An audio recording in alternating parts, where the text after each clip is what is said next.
बिस्मिल्लाहिर्रहमानिर्रहीम। अस्सलाम वालेकुम। मेरा नाम है मनवर हुसैन और आप मेरे से केमिस्ट्री 10th क्लास की पढ़ रहे हैं। अभी तक हमने केसी की जो इम्पोर्टेंस थी वो वाला टॉपिक पढ़ रहे थे। आज इसका लास्ट टॉपिक है आपके चैप्टर का भी। इसके बाद हम एक्सरसाइज इंशाल्लाह आपको रिवाइज करवाएंगे, उसके जो क्वेश्चन होंगे वो हल करवाएंगे। अब तक अगर आपने इससे पहले वाले लेक्चर नहीं अटेंड किए तो वो अटेंड कर लें, क्योंकि हमारे पास जो केसी की इम्पोर्टेंस है वो हमारे पास एक टॉपिक चल रहा है जिसकी आगे ये कंटिन्यूटी है। ठीक है, यानी उसकी आप कह लें कि ये एप्लीकेशन में आता है। आपको टॉपिक का नाम नज़र आ रहा होगा, हमारे पास है जी predicting the extent of a reaction. यानी हमारे पास एक रिएक्शन है, वो हमने देख रहा है केसी की मदद से कि वो किस हद तक कंप्लीट हो चुका है और हमारे पास उसके अंदर कितने रिएक्टेंट मौजूद हैं और कितने प्रोडक्ट मौजूद हैं। ठीक है, ये हम देखेंगे आज के इस लेक्चर के अंदर, तो हमारे साथ जुड़े रहिएगा। इंशाल्लाह आपको बहुत सारी बातें नई सीखने को मिलेंगी। तो आज शुरू करते हैं। एक्सटेंट ऑफ ए रिएक्शन, इसकी प्रेडिक्शन है। ठीक है, तो हमने इसकी पहले डेफिनेशन होती है ना कि किस हद तक आपका रिएक्शन प्रोसीड करेगा। ठीक है, ये आपको बताता है केसी की वैल्यू। ठीक है बेटे, सो अब लिखेंगे इट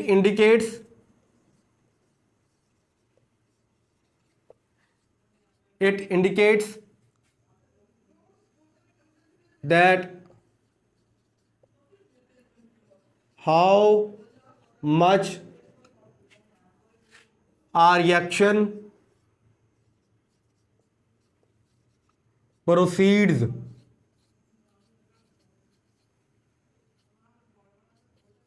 before establishing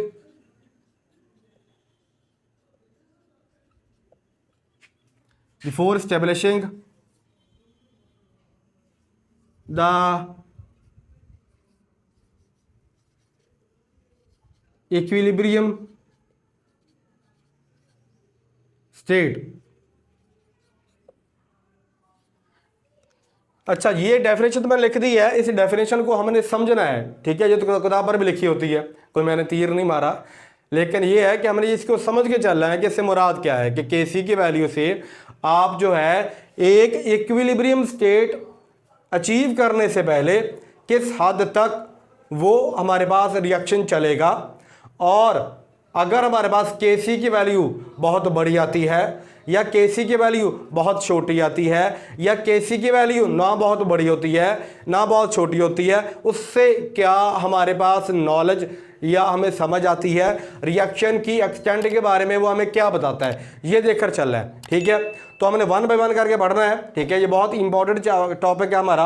ये 3 शॉर्ट क्वेश्चन बनते होते हैं आपके बोर्ड के एग्जाम के अंदर, या ये आपका एक लॉन्ग जो पीछे से कंटिन्यू होता है इंपॉर्टेंस ऑफ केसी वाला। ठीक है, उसमें भी ये वाला पार्ट आपने लिखना होता है। ठीक है, चलें अब इसकी वैल्यू लिख लेते हैं। मतलब इसकी पहला कह लो हम लोग केसी की वैल्यू लिख लेंगे लार्ज वैल्यू ऑफ केसी। ठीक है, ये तो आपकी सिंपल सी डेफिनेशन मैंने बता दी आपको। ठीक है, अब इसी डेफिनेशन को हमने इस कह लो कि ये जो आपको 3 एप्लीकेशन दी हुई है इनकी मदद से समझना भी है। ठीक है बेटा जी, अब हमारे पास है केसी की बहुत बड़ी जब वैल्यू आती है, जब बहुत बड़ी वैल्यू आती है। ठीक है, तो आपको केसी मैंने समझाया हुआ है। अब मैं उसको थोड़ा सा साथ में लिख लेता हूं, आपको रिवाइज करवा देता हूं। केसी होता है बेटा हमारे पास, KC is equal to concentration of the product. ठीक है, और होता है हमारे पास कॉन्सेंट्रेशन ऑफ द रिएक्टेंट। ठीक है, यानी आपके पास रिएक्टेंट की कॉन्सेंट्रेशन कितनी है और प्रोडक्ट की कॉन्सेंट्रेशन कितनी है, इसका जो रेशो होता है वो केसी है। ये इक्विलिब्रियम पे लिया गया कांस्टेंट है, या माना गया कह लो। अच्छा, मैंने आपको समझाया था कह लो कि इससे पिछले लेक्चर के अंदर भी कि अगर आप इसको खोल के देखें ना तो आपका नजर आएगा बेटा जी कि केसी एक्चुअली डायरेक्टली प्रोपोर्शन में आता है कॉन्सेंट्रेशन ऑफ द प्रोडक्ट के। ठीक है, और इसके अगर देखें आप ये इनवर्स में चल रहा है इसके। ठीक है, केसी जो है वो हमारे पास इन्वर्सली प्रोपोर्शनल है to the concentration of the reactant.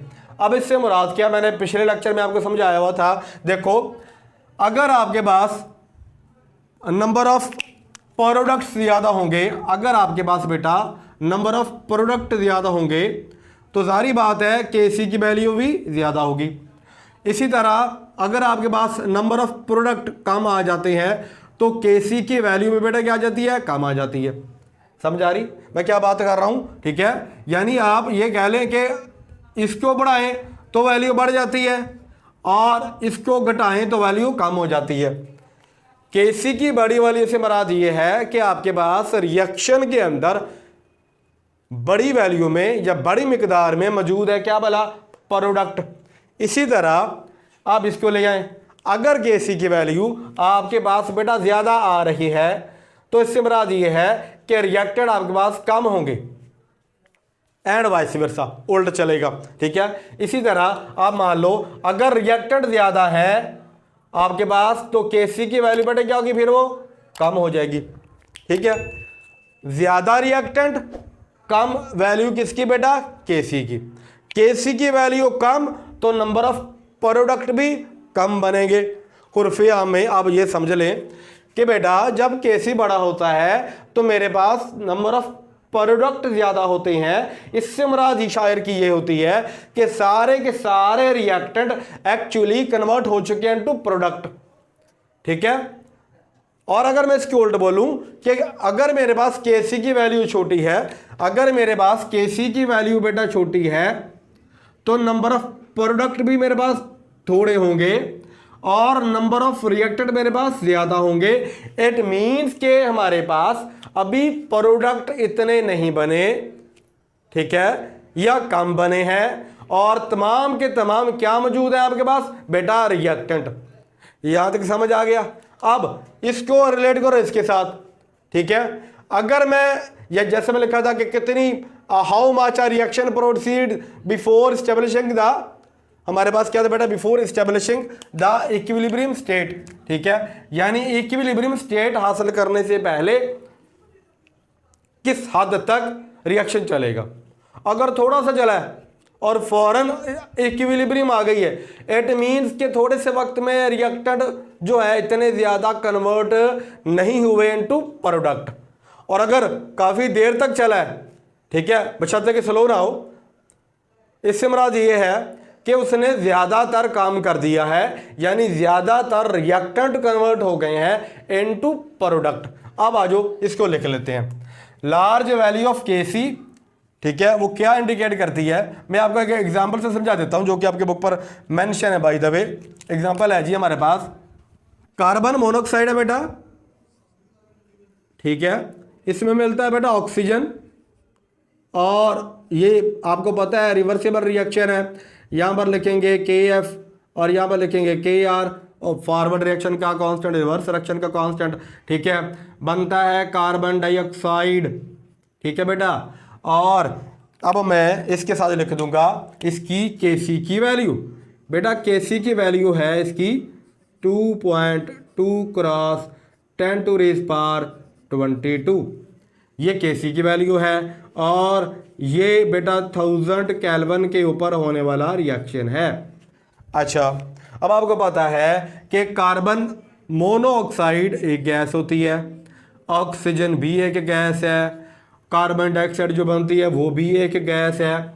मैंने आपको पिछले लेक्चर्स के अंदर ये समझाया हुआ है कि हमने इस चैप्टर के अंदर जो केसी को माना हुआ है, या इसमें जो हमने ये कॉन्सेंट्रेशन को माना हुआ है, वो गैस के लिए माना हुआ है, ठीक है, और उसको मोलर कॉन्सेंट्रेशन भी कहते हैं। उसी को आपने एक्टिव मास भी समझा हुआ है या माना हुआ है। ये गैस के लिए ही होता है, ये मैंने आपको पहले समझाया हुआ है। अगर ये वाली बात आपने समझ नहीं है डिटेल के अंदर तो मेरे पिछले लेक्चर में जाकर देख लें, वहाँ पर मैंने इस कॉन्सेंट्रेशन को और एक्टिव मास को समझाया हुआ है। इसलिए मैंने यहाँ पर आपको मैंशन कर दिया कि आपके बुक वाले ने भी गैस को लिखा हुआ है।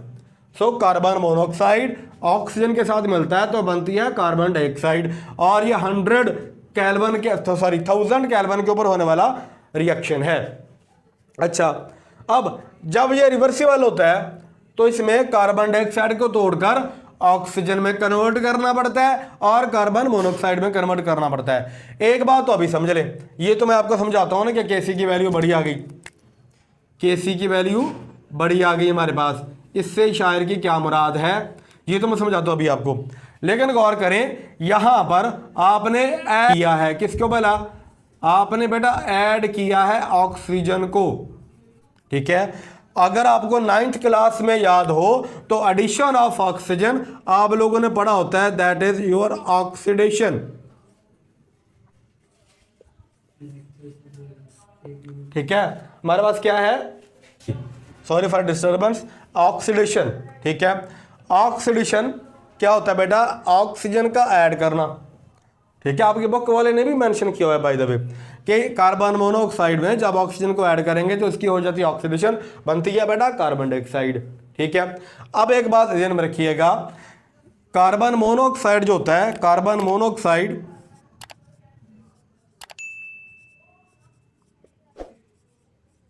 लेस स्टेबल है। ठीक है, ऑक्सीजन वैसे स्टेबल ही होती है लेकिन ये लेस स्टेबल है। ठीक है, जब ये दोनों कंबाइन करते हैं, अच्छा इसको बैलेंस कर लो आप, इसमें देख लो कार्बन मोनोऑक्साइड में एक ऑक्सीजन इधर 2 है बेटा, यहाँ पर 2 बने हैं, तो उसको बैलेंस करने के लिए मैं 2 लिख लूंगा तो 4 बन गए। ऑक्सीजन के भी 4 हैं, कार्बन के 2 हैं, इधर कार्बन का 1 है तो उसके बैलेंस करने के 2 लगा लिए। देखो कार्बन के 2 एटम है, ऑक्सीजन के 2 इधर हैं, 2 इधर, 4 बन गए। इधर देख लो 2 और 2 से मल्टीप्लाई कर गया तो 4 बन गया। तो मैंने आपको बैलेंस करना बता दिया, इतना ही बताया जाता है इस लेवल में, वैसे आपको बैलेंस करना इक्वेशन को सिखाया जाएगा फर्स्ट ईयर की केमिस्ट्री के अंदर। तो यहाँ पर आपके कार्बन के 2 एटम है, इधर भी 2 हैं, इधर ऑक्सीजन के 4 हैं, इधर भी 4 हैं। तो मैंने बताया कि यहाँ पर कार्बन मोनोऑक्साइड एक लेस स्टेबल कह लो कि मॉलिक्यूल है, जबकि हमारे पास जो कार्बन डाइऑक्साइड बनता है दैट इज मोर स्टेबल, ये ज्यादा स्टेबल होता है, याद रखना। तो एक चीज है मेरे पास कम स्टेबल, एक चीज है मेरे पास ज्यादा स्टेबल। जो ज्यादा स्टेबल होता है, अब मुझे बताओ अगर कुछ चीज स्टेबल हो गई है तो वो दोबारा तो नहीं टूटेगी ना, वापस तो नहीं आएगी, ऐसे ही है। और वैसे भी आपने पढ़ा होता है कह लो कि 9th लेवल के अंदर कि हमारे पास जितने भी रिएक्शन होते हैं वो ज्यादा स्टेबिलिटी की तरफ जाते हैं अमूमन। ठीक है, यानी मैं ये कह रहा हूं कि अगर कार्बन मोनोऑक्साइड प्लस ऑक्सीजन मिली है तो बनता है कार्बन डाइऑक्साइड, और अगर ये रिवर्स करेगा तो ये इतना ज्यादा स्टेबल कंपाउंड है कि रिवर्सेबली जो है वो इसको एनर्जी बहुत ज्यादा देना पड़ेगी। ठीक है, एक बात और ध्यान में रखिएगा, ये जो आपके पास ऑक्सीडेशन मैंने बोला है ये एक ये एक एक्सोथर्मिक रिएक्शन भी होता है, एक्सोथर्मिक रिएक्शन है। ठीक है, यानी मेरे पास जब ये दोनों आपस में कंबाइन करते हैं तो कार्बन डाइऑक्साइड जो बनता है ये अपने अंदर से एनर्जी को रिलीज करता है। ठीक है, और केमिस्ट्री की लैंग्वेज के अंदर या वैसे भी जब एटम की या मॉलिक्यूल्स की या आप इलेक्ट्रॉनों की बात करते हो, अगर किसी की पोटेंशियल एनर्जी सिस्टम के अंदर ज्यादा है तो वो अनस्टेबल होता है, ये वाली बात लिख लो बेशक। ठीक है, अगर सिस्टम के अंदर एनर्जी ज्यादा है तो वो अनस्टेबल है, जितनी ज्यादा एनर्जी कम होगी उतना ज्यादा वो स्टेबल होगा। तो मैं ये बता रहा हूं कार्बन डाइऑक्साइड ने एनर्जी निकाल दी, तो जब कार्बन डाइऑक्साइड एनर्जी निकाल देगा तो क्या बनेगा बेटा, स्टेबल कंपाउंड बन गया, स्टेबल मॉलिक्यूल बन गया। समझ आया? अब देखो कार्बन मोनोऑक्साइड ऑक्सीजन दोनों मिले और यह बनाया, एंड बाय डूइंग सो इसने एनर्जी को निकाला है, यानी ये वाला कंपाउंड स्टेबल बन गया। इसलिए ये स्टेबल कंपाउंड वापस बहुत थोड़ा जाएगा या बहुत थोड़ी मिकदार में जाएगा। समझ आया? क्योंकि स्टेबल बन गया, इनसे तो स्टेबल ही है, इसलिए इसमें Kc की वैल्यू बड़ी आ रही है। ठीक है, इसलिए इसमें Kc की जो वैल्यू है वो लार्ज आ रही है, यानी जितने रिएक्टेंट थे वो तकरीबन कन्वर्ट हो गए इनटू प्रोडक्ट। ठीक है, ये मैंने आपको तारीफ बता दी जो कि बुक पर भी मेंशन है। ठीक है, चलो मैं लिख देता हूं, very large value of Kc या large value of Kc indicates that reaction has almost gone to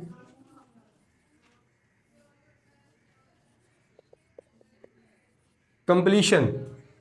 ठीक है, यहां पर ई आएगा या आई आएगा वो देख लेना। ठीक है, कि रिएक्शन तकरीबन मुकम्मल हो चुका है। ठीक है, यानी केसी की वैल्यू बड़ी है, इट इंडिकेट्स, मैंने बताया था ना, यहां पर समझा दिया था केसी की बड़ी वैल्यू, इससे मुराद क्या, उतने ही बड़े आपके पास क्या होंगे, प्रोडक्ट होंगे। अगर उतने ही बड़े प्रोडक्ट होंगे तो उतने ही कम क्या होंगे, रिएक्टेंट होंगे।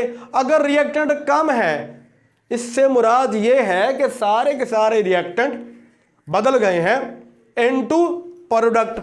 ये थे रिएक्टेंट और ये बना है प्रोडक्ट। तो ये जितने भी रिएक्टेंट थे ये सारे अगर इसमें कन्वर्ट हो गए हैं तो ये तो बहुत थोड़ा बचा है। समझ आया, क्लियर ना। और ये बात मैंने आपको स्टेबिलिटी के लिहाज से भी समझा दी कि अगर कोई कंपाउंड स्टेबल बनेगा तो ज्यादा बनेगा, वो चाहेगा कि मैं अपनी अनस्टेबिलिटी को कम करके क्या बन जाऊं, स्टेबल बन जाऊं। ये वाली वो बातें हैं जो कि आपके लेवल में आपको नहीं बताई जाती। ठीक है, मेरी कोशिश होती है कि आपको इतना बता दिया जाए कि अगर आप किसी को समझाने बैठे ना तो आप उसको अच्छे से बातें समझा सके। ठीक है, बुक को रीड करना या बुक को वाला ही ऊपर छाप देना या टीप देना, उसको टीचर के मैं नहीं समझता। ठीक है, मैं अवॉइड करता हूं कि पहले मैं आपको बात समझा दूं। अगर आपको बात समझ आ जाती है और फिर आप आगे भी समझाने के काबिल होते हैं, ये मेरा काम इसमें पूरा हो जाता है। ठीक है, बाकी रंग बिरंगा बोर्ड करना तो हर एक का काम ही होता है। लार्ज वैल्यू ऑफ केसी ये बताती है कि रिएक्शन तकरीबन मुकम्मल हो चुका है। ठीक है, अगर केसी बड़ा है तो प्रोडक्ट भी ज्यादा है, और अगर प्रोडक्ट ज्यादा है तो रिएक्टेंट क्या है, कम है। और अगर रिएक्टेंट कम है तो वही चाहिए था भाई, मैं जो जितना डालूं, आपने सुना होगा जितना गुड़ डालो उतना मीठा हो जाता है। ठीक है ना, तो मेरे तो यही ख्वाहिश है ना कि मैंने जितना भी डाला है या जितना भी बीज डाला है वो सारे की सारी वो सारा ग्रो कर जाए, उसमें सारे जो है फसलें जो है वो आ जाए, मुझे यील्ड अच्छी मिले, या मेरे पास जो आती है प्रोडक्ट वो ज़्यादा से ज़्यादा बने। तो आपके पास केसी की बड़ी वैल्यू, केसी की वैल्यू अगर बड़ी है वो ये बताती है कि आपके पास रिएक्शन तकरीबन मुकम्मल हो चुका है। याद रहे ये है रिवर्सिबल रिएक्शन ही। ठीक है ना, आपने सुना होगा रिवर्सिबल रिएक्शन कभी मुकम्मल नहीं होते। ठीक है, यहाँ पर ऑलमोस्ट कंप्लीशन है, यानी तकरीबन कह लो कि 98% या 99% या 95% रिएक्शन में जितना रिएक्टेंट था वो सारा कन्वर्ट हो गया इनटू प्रोडक्ट। तो आपके लिए ये रिएक्शन बहुत ही ज़्यादा अच्छा है। तो बोले तो महत्वपूर्ण बात बोली मैंने आपको। ठीक है, और ये यहाँ पर केसी की वैल्यू देख ले, यहाँ पर बेटा 2.2 है। ठीक है, अगर आप इसका इशारिया ख़त्म करें तो मेरे ख्याल में, आल दो कि मेरी मैथ बड़ी कमज़ोर है लेकिन फिर भी आपको इतना तो पता ही होगा कि 22 के बाद ये 2.2 के बाद बेटा 22 जीरो होते हैं ना, तो यहाँ पर 1 2 3 4 5 6 सवाल चलते जाएंगे और बेटा 21 जीरो लगेंगे, 21 जीरो लगेंगे अशारिये के बाद। अब ज़रा मुझे आप में से कोई बच्चा ये वाली वैल्यू को नंबर्स के अंदर वो काउंट करके बता दे ये कितनी बड़ी वैल्यू है ये वाली। इसको समझा करो ना, केसी जो है वो 2.2 के बाद 10 टू द पावर 22 है, यानी अशारिये के बाद आपके पास, यानी दो वो अशारिये ने वो एक उड़ा दिया जीरो, तो 21 जीरो आएंगे। समझ आ रही है, यानी बहुत बड़ा नंबर है। इट मीन्स कि केसी की वैल्यू बहुत बड़ी। अगर केसी की वैल्यू बहुत बड़ी तो नंबर ऑफ प्रोडक्ट भी बहुत ज़्यादा, और अगर नंबर ऑफ प्रोडक्ट भी बहुत ज़्यादा तो उतने रिएक्टेंट कम। अगर रिएक्टेंट उतने कम, इट मीन्स कि रिएक्शन तकरीबन मुकम्मल हो चुका है। यहाँ तक समझ आ गया होगा आपको। तो मैंने आपको लार्ज वैल्यू ऑफ केसी ये वाला बेटा पॉइंट क्लियर कर दिया। अब बाकियों पर इतना ज़्यादा मैं चिल्लाऊंगा नहीं क्योंकि बाकी इसके अपोजिट ही होंगे। ठीक है, लार्ज वैल्यू ऑफ केसी क्या इंडिकेट करती है, ये वाला। ठीक है, और यहाँ पर लिखना चाहें तो लिख लें बेशक, जैसे लिखा भी होता है कि ऑल प्रोडक्ट्स आर प्रेजेंट। ठीक है, ठीक है, और कह लो and number of reactants are negligible.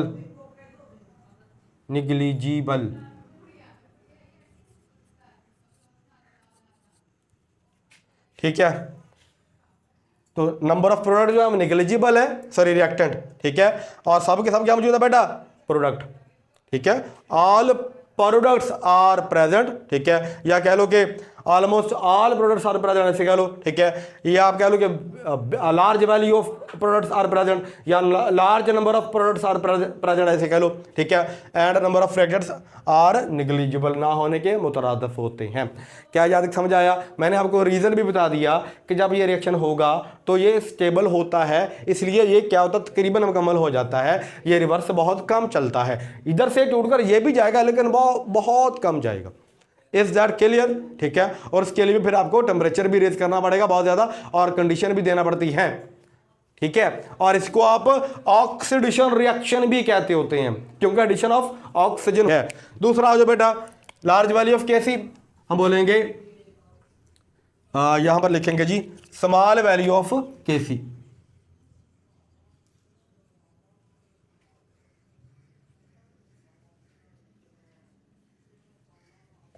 केसी की जो वैल्यू है वो आपके पास बहुत कम हो, ठीक है, तो क्या होगा? अब इसी को मैं बोलूंगा, अब ज्यादा इस पर बात नहीं करेंगे क्योंकि मैंने ऑलरेडी डिस्कस कर लिया है कि KC is equal to concentration of the product, और होता है बेटा कॉन्सेंट्रेशन ऑफ द रिएक्टेंट।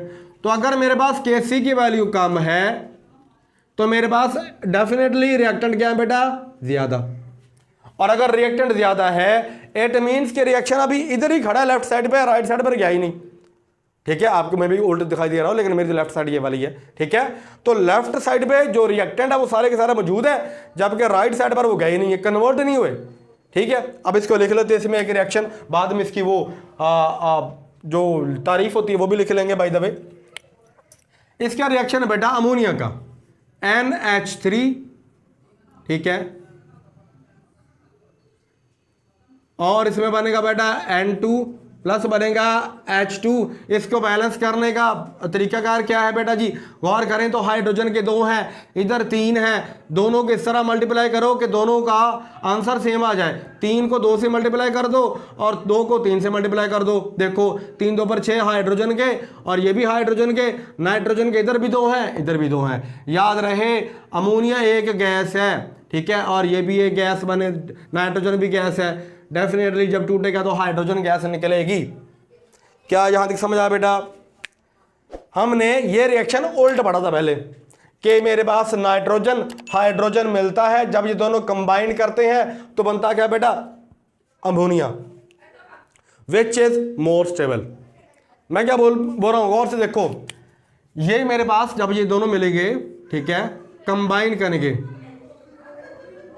जब ये कंबाइन करेंगे तो ये स्टेबल बनेगा, ठीक है। जबकि ये वाला यहां पर क्या हो रहा है बेटा, डीकंपोजिशन, टूटेगा इधर से इधर आते हुए।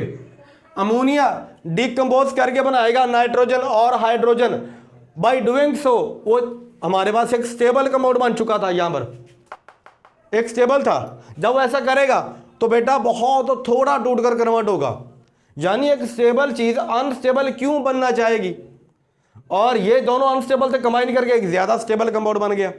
इसलिए मेरे पास Kc की वैल्यू जो आएगी इस केस में वो कम आ रही है। दोबारा सुनो गौर से, मैं आप इसका ऐसे समझो कि हाइड्रोजन मिलाया नाइट्रोजन मिलाया, क्या बन गया, अमोनिया। एक रिएक्शन ये है, और दूसरे केस में क्या है, अमोनिया टूटकर नाइट्रोजन में कन्वर्ट हो गया और हाइड्रोजन में। दूसरा केस ये है, बुक वाले ने डायरेक्ट ऐसे लिखा है कि अमोनिया टूटता है N2 नाइट्रोजन एंड हाइड्रोजन हमारे पास, ठीक है, और Kc स्टैब्लिश हो जाता है, यानी जल्दी ही इक्विलिब्रियम आ जाती है, ठीक है, बहुत जल्द। ऐसा क्यों होता है कि Kc की वैल्यू अकेले बहुत थोड़ी आती है? क्योंकि अब रीजन बताने लगो, गौर से सुनो। जब ये दोनों मिले और बना अमोनिया, ये होता है मेरे पास एक स्टेबल प्रोडक्ट इसकी, ठीक है, ये स्टेबल था।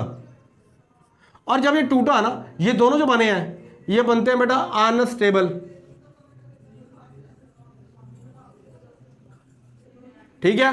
अब यानी इस केस में ये रिएक्टेंट है, ये क्या बेटा, प्रोडक्ट। रिएक्टेंट हमारे पास या रिएजेंट बाय द वे, ठीक है।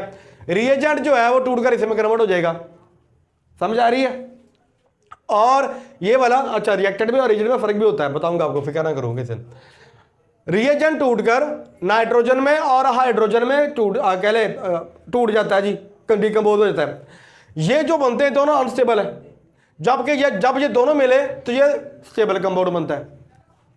आपकी बुक वाले ने यह बताया हुआ है कि अमोनिया की जो डिकम्पोजिशन है, अमोनिया जब टूटता है ये वाला, तो रिएक्शन इतना ज़्यादा खुश नहीं होता, आसानी से नहीं होता, इसलिए Kc की वैल्यू बहुत जल्दी आ जाती है, इसलिए छोटी होती है।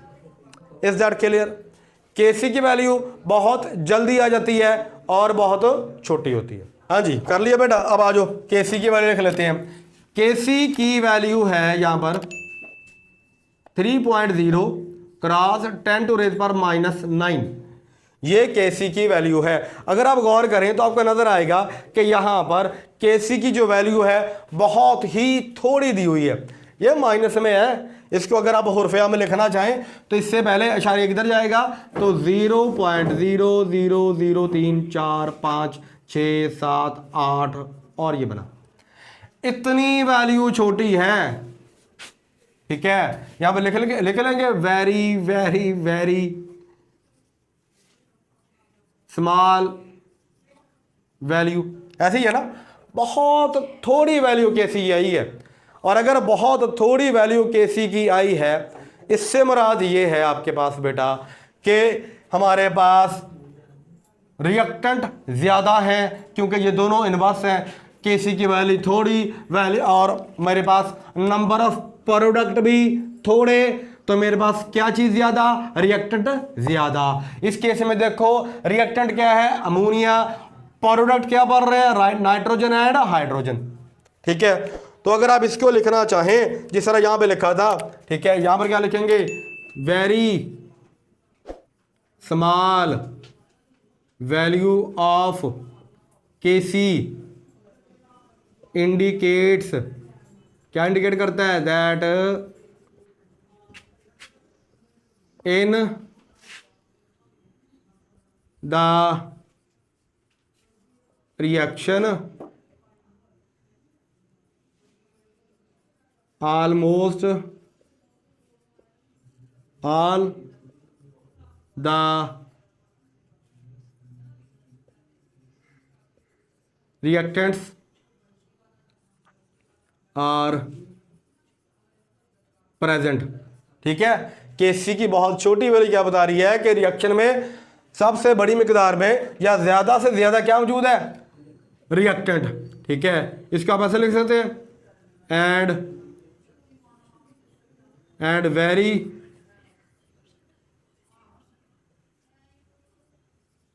less amount of products are formed at equilibrium state। समझ आया मैंने क्या बोला है बेटा? देखो गौर से, मैंने दो बातें बोली हैं, यानी एक दफा कान को ऐसे पकड़ लिया, दूसरी मरतबा मैंने कान को ऐसे पकड़ लिया, बात वही बोली। क्या? Very small value of Kc indicates that in the reaction almost all the reactants are present. सारी क्या चीज़ मौजूद है बेटा? रिएक्टेंट, ठीक है। जब मैं ये बोल रहा हूं कि सारे के सारे रिएक्टेंट वैसे ही मौजूद हैं, इट मीन्स कि ये बहुत थोड़ा बना या बना ही नहीं, बहुत मामूली मिकदार में मेरे पास क्या बना? प्रोडक्ट। यही तो यहां में लिखा है, and very less amount of products are formed at equilibrium. यानी जब इक्विलिब्रियम एस्टैब्लिश हो गई है एट Kc, ठीक है, जब रिएक्शन फॉरवर्ड और रिवर्स के बराबर हो गया है, ठीक है, चलने के लिहाज से, ठीक है, जब इस्टेब्लिश हो गई इक्विलिब्रियम, उस पोजीशन पर मेरे पास नंबर ऑफ प्रोडक्ट बहुत कम बने हैं और नंबर ऑफ रिएक्टेंट बहुत ज़्यादा मौजूद हैं, और ऐसा रिएक्शन फिजिबल नहीं होता। ऐसे रिएक्शन का फायदा कोई नहीं है, ठीक है, बहुत स्लो चलते हैं ये वाले रिएक्शन, ठीक है। और ये जीरो ऑर्डर वाला रिएक्शन होता है, कभी आपको पढ़ाएंगे भी zero order, pseudo order, first order, second order और थर्ड ऑर्डर क्या होते हैं, ठीक है, फर्स्ट ईयर में जाकर। और बेटा इसकी वैल्यू मैंने मेंशन कर दी, ठीक है। और इसमें क्या बोलेंगे, in reactant side all the reactants are present, वो मैंने पहले बोल दिया बाय द वे, और इसमें प्रोडक्ट ना होने के बराबर है। तीसरी बात पे आ जाओ। तीसरी बात कौन सी थी बेटा जी?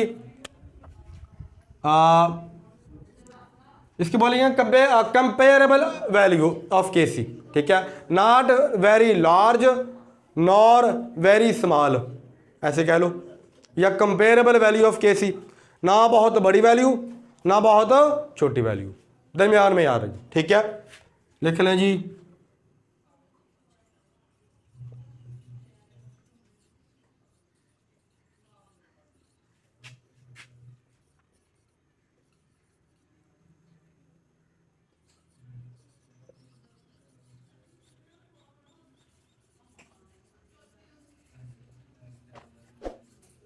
ये है हमारे पास, ठीक है बेटा जी, कि ना तो बहुत बड़ी वैल्यू आ रही केसी की, ठीक है, और ना ही बहुत छोटी वैल्यू आ रही है केसी की, मॉडरेट है। अब इसका कह सकते हैं कंपेरेबल, ठीक है।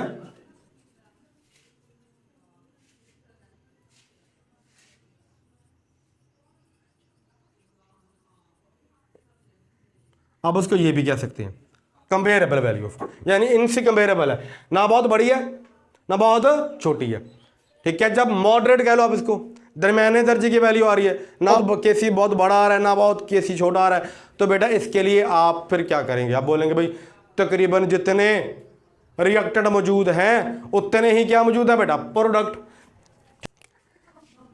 नाइट्रोजन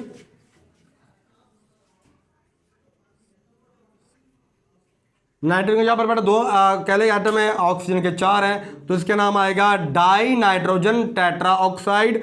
ये डिकम्पोज करेगा इनटू नाइट्रोजन डाइऑक्साइड के अंदर। यहाँ पर नाइट्रोजन के 2 है, ऑक्सीजन के 4 हैं, इधर ऑक्सीजन के 2 हैं, 2 से मल्टीप्लाई करोगे तो हमारे पास बन जाएगा बेटा जी ये वाला, ठीक है।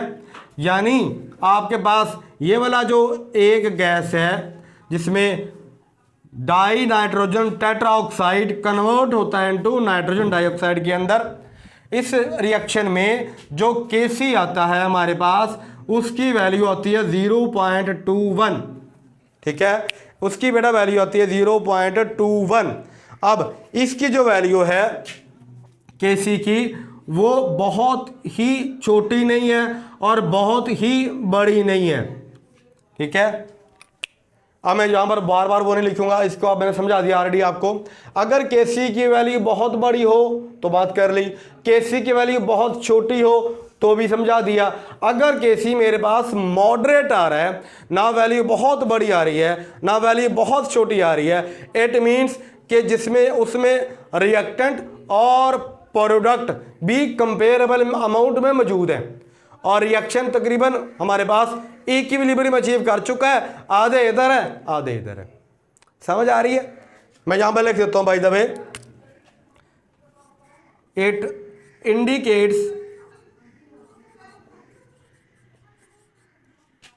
That the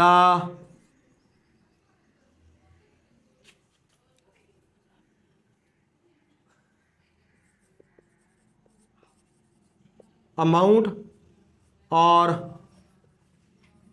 number of